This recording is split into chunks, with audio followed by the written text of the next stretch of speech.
தமிழக வெற்றி கழகத்தினரையும் சரி, விஜய் ரசிகர்களையும் சரி, ஏன் ஒட்டுமொத்த தமிழ்நாட்டு மக்களையும் ரொம்பவே சந்தோஷப்படுத்தக்கூடிய வகையில ஒரு செய்தி வந்திருக்கு. தமிழக வெற்றி கழகத்தினுடைய முதல் மாநாட்டிற்கான அனுமதியை விழுப்புரம் மாவட்ட காவல்துறை வழங்கியிருக்கிறார்கள். நேற்று இரவே இந்த செய்தி வந்திருக்கிறது. இதனால தமிழக வெற்றி கழகத்தினர் ரொம்பவே உற்சாகத்துல இருக்கிறாங்க. ஆனா இதுல ஒரு கண்டிஷனும் இருக்கு. என்ன கண்டிஷன் அப்படிங்கிறது தான் இந்த வீடியோல பார்க்க போறோம். தமிழக வெற்றி கழகத்தினுடைய முதல் மாநாடு வருகிற அக்டோபர் 27ஆம் தேதி நடக்க போகுது. இதற்கான ஏற்பாடுகள் ரொம்பவே தீவிரமாக நடந்து கொண்டிருக்கிறது. மாநாட்டிற்கான ஏற்பாடுகளை செய்வதற்காக தமிழக வெற்றி கழகம் சார்பில் 23 30 குழுக்கள் வரை அமைக்கப்பட்டிருப்பதாகவும் ஒவ்வொரு குழுவுக்கும் 6 12 பேர் வரை ஒவ்வொரு குழுவிலும் இருப்பதாகவும் தகவல்கள் வெளியாகியிருக்கிறது. இன்று அது தொடர்பாக ஆலோசனை கூட்டம் புசியானந்த் அவர்களுடைய தலைமையில நடக்கவிருக்கு. இப்படி தமிழக வெற்றி கழகத்தினர் தயாராகி கொண்டிருக்க மற்றொரு புறம் காவல்துறையும் தயாராக வேண்டிய ஒரு சூழல் இருக்கு. அந்த வகையில தான் 33 நிபந்தனைகள் 33 கேள்விகளை உள்ளடக்கி விழுப்புரம் மாவட்ட காவல்துறை தமிழக வெற்றி கழகத்தினர் கிட்ட கேட்டிருந்தாங்க. அது எல்லாத்துக்குமே பதிலளித்திருந்தார்கள். பதிலளித்து 4 நாட்கள் ஆகியும் நேற்று வரை காவல்துறை தரப்பிலிருந்து எந்த ஒரு பதிலும் வராத சூழல்ல அது பேசு பொருளாகி இருந்தது. அதற்கு தமிழக வெற்றி கழகம் தரப்புல பதிலும் தெரிவித்திருந்தாங்க. இந்த நிலையில தான் தற்பொழுது விழுப்புரம் மாவட்ட காவல்துறை அந்த 33 நிபந்தனைகளில் 17 நிபந்தனைகளை கட்டாயமாக நீங்கள் பின்பற்றியே ஆக வேண்டும் அப்படிங்கிற உத்தரவோடு மாநாட்டிற்கு அனுமதி வழங்கி இருக்கிறாங்க.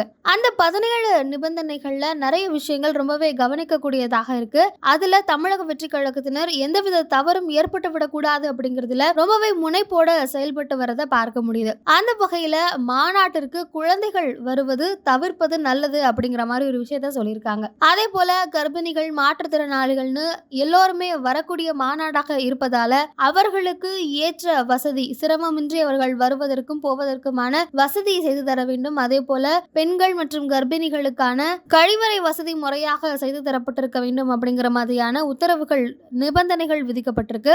அதே போல மாநாட்டிற்கு வரக்கூடிய வாகனங்கள் குறிப்பாக தென் பகுதிகள் தென் மாவட்டங்களிலிருந்து வரக்கூடிய வாகனங்கள் மாநாட்டு திடலுக்கு வலதுபுறமாக நிறுத்த வேண்டும் என சொல்லப்பட்டிருந்தது. ஆனால் தேசிய நெடுஞ்சாலையில் இது போக்குவரத்தை ஏற்படுத்தும் அப்படிங்கிறதுனால தமிழக வெற்றி கழகம் அதற்காக தனியாக சில இடங்களை வாடகைக்கு வாங்கி தென் மாவட்டங்களிலிருந்து வரக்கூடிய வாகனங்களை மாநாட்டு திடலுக்கு இடதுபுறமாக நிறுத்த வேண்டும் அப்படின்னு சொல்லப்பட்டிருக்கு. அப்பொழுதுதான் தேசிய நெடுஞ்சாலையில போக்குவரத்து நெரிசல் ஏற்படாம இருக்கும் அப்படின்னு சொல்லப்பட்டிருக்கு. அதே போல மாநாடு நடக்கக்கூடிய திடலை சுற்றி 3 கிணறுகள் இருப்பதாக சொல்லப்பட்டிருக்கு. அந்த 3 கிணறுகளையும் சரியான முறையில் மூடி இருக்க வேண்டும் அப்படின்னு சொல்லியிருக்காங்க. அதே போல மாநாட்டுக்கு அருகே ரயில்வே கிராசிங் வருவதனால அதையும் சரியான பாதுகாப்பு முறைகள்ல அந்த பகுதிக்கு மக்கள் யாரும் போகாத வகைக்கு சரியான தடுப்பு வேலிகள் எல்லாம் அமைக்க வேண்டும் அப்படின்னு சொல்லியிருக்காங்க. இப்படி இவைகள் உள்ளிட்ட 17 நிபந்தனைகள் தமிழக வெற்றி கழகத்திற்கு விதிக்கப்பட்டிருக்கு.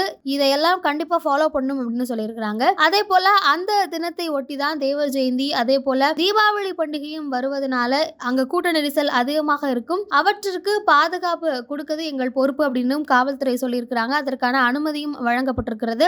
தொடர்ந்து தமிழக வெற்றி கழகத்தினர் இப்ப ரொம்ப உற்சாகமா ஏன்னா இந்த ஒரு நாளுக்காக தான் அவங்க காத்து கொண்டிருந்தாங்க அப்படிங்கும் பொழுது ரொம்பவே உற்சாகமா இந்த மாநாட்டுக்கான வேலைகள்ல இறங்கி இருக்கிறாங்க. இன்னைக்கு அது தொடர்பான ஆலோசனை கூட்டமும் நடைபெறவிருக்கு. தமிழக வெற்றி கழகத்தினர் படு ஜோரா மாநாட்டுக்கு தயாராகிட்டு இருக்கிறாங்க. அன்னைக்கு விஜய் என்ன பேச போறாரு, என்ன கருத்துக்கள், என்ன கொள்கை, என்ன சித்தாந்தத்தை கையில் எடுக்க போறாரு அப்படிங்கிறது தான் தமிழக அரசியல்ல மிக பெரும் பேசு பொருளாக ட்ரெண்ட் செட்டிங்கா மாறப்போகுது அப்படின்னே சொல்லலாம்.